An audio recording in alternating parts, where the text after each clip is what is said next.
আমরা ওদেরকে বাংলা ওয়াশ করলাম, যেটা ক্রিকেটের পরিভাষায় হোয়াইট ওয়াশ বলতে পারেন, আমাদের পরিভাষায় বাংলা ওয়াশ।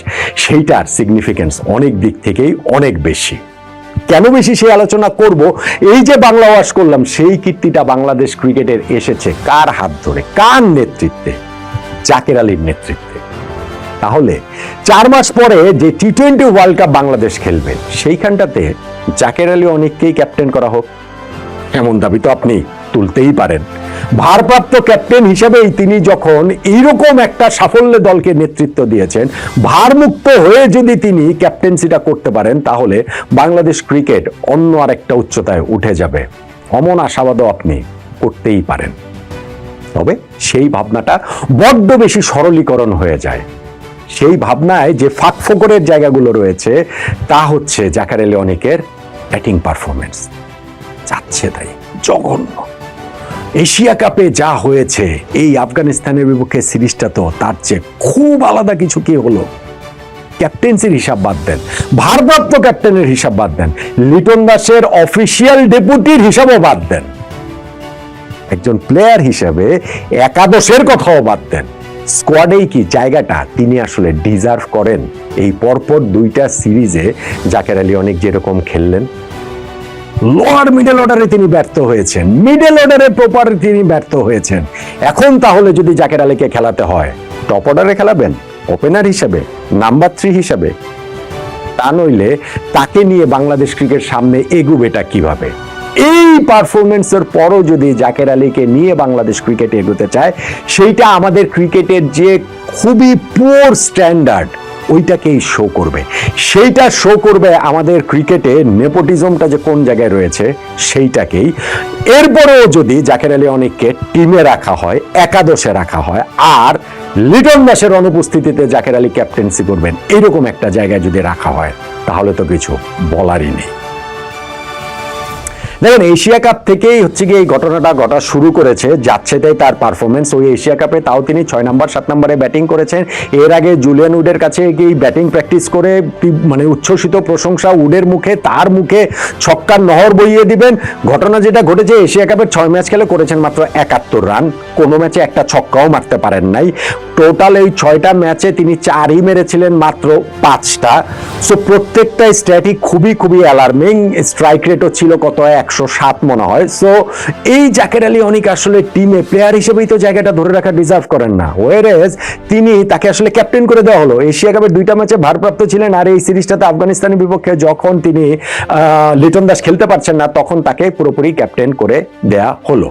সেই সিরিজের 3টা ম্যাচে তার পারফরমেন্সটা কি? প্রথম ম্যাচে তিনি 7 বলে 6 রান করে আউট হয়েছেন। আমাদের ওই যে প্রবল ব্যাটিং 10 বিনা উইকেটে 109 রান থেকে 25 বলের মধ্যে 9 রানে যে 6টা উইকেট আমরা হারিয়ে ফেলেছি, তার মধ্যে ওইখানটাতে তিনি ছিলেন, একেবারে সেন্টারে তিনি ছিলেন।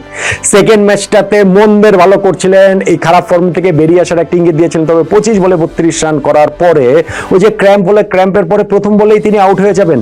ওইভাবেই তিনি মনোযোগটা হারিয়ে ফেলবেন, যেটা আসলে খুবই বাংলাদেশের ক্রিকেটারদের ক্ষেত্রে খুব বেশি দেখা যায়। এবং সেই জিনিসটাই কি ওই যে ম্যাচটাতেও কি দেখা গেল না? হ্যাঁ, তিনি ওই জায়গাটাতে বলতে পারেন যে ভাই, আমি তো ছক্কা তো অন্তত পক্ষে মেরেছি, একটা না 2টা ছক্কা মেরেছিলেন তিনি ওই ইনিংসে। আর আজকের এই যে তৃতীয় টি-20 ম্যাচে, সেইখানটাতেও কিন্তু তিনি 11 বলে 10 রানের আরো একটা পুয়ার ব্যাটিং এক্সিবিশন এই জায়গাটাতে তিনি করে এসেছেন ক্রিজে। যেইখানটাতে এর আগে তিনি 2বার আউট হতে হতে বেঁচে গিয়েছেন।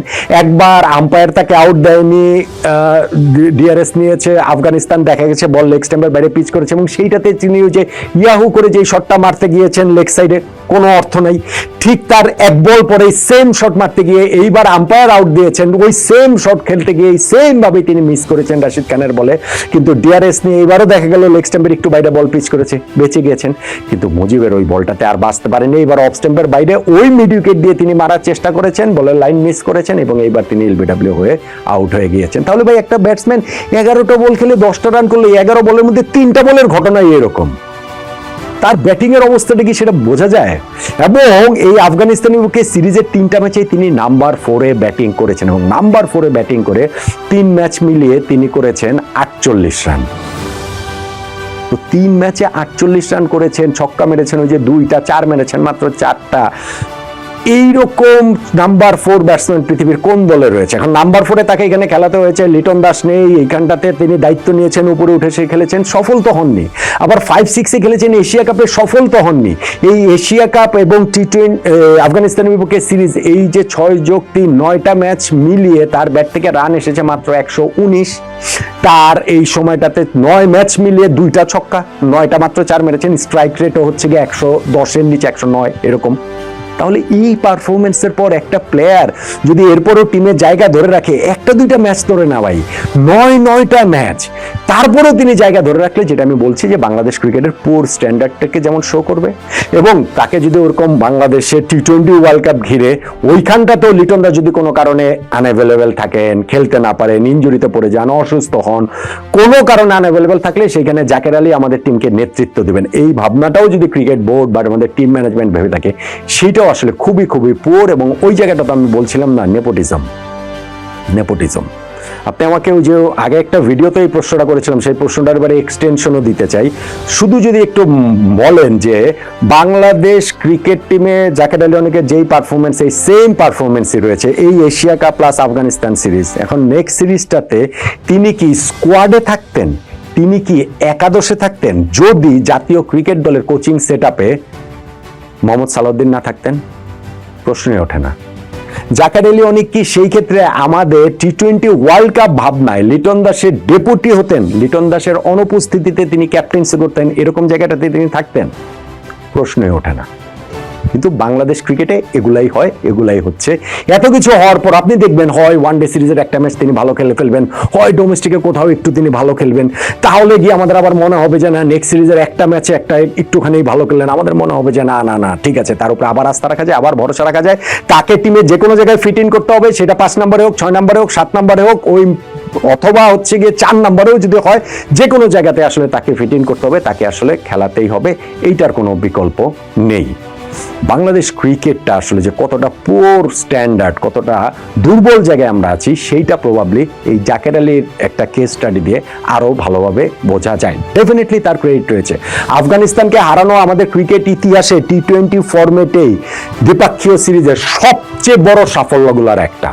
আমার ধারণা এইটা টপ 3-তে, আমি এখন দেখি নাই, অন্যান্যগুলো তো রিকল করতে পারছি না, কিন্তু আমার ধারণা, আমি দ্বিপাক্ষিক সিরিজের কথা বলছি, টপ 3-তে সার্টেনলি থাকবে। আপনি একদম টপেও বলতে পারেন যে সবচেয়ে উপরে, যে সবকিছু বিবেচনায় রেখে এইটা আমাদের ক্রিকেটের টি20-তে দ্বিপাক্ষীয় সিরিজের সবচেয়ে বড় সাফল্য বলতে পারেন।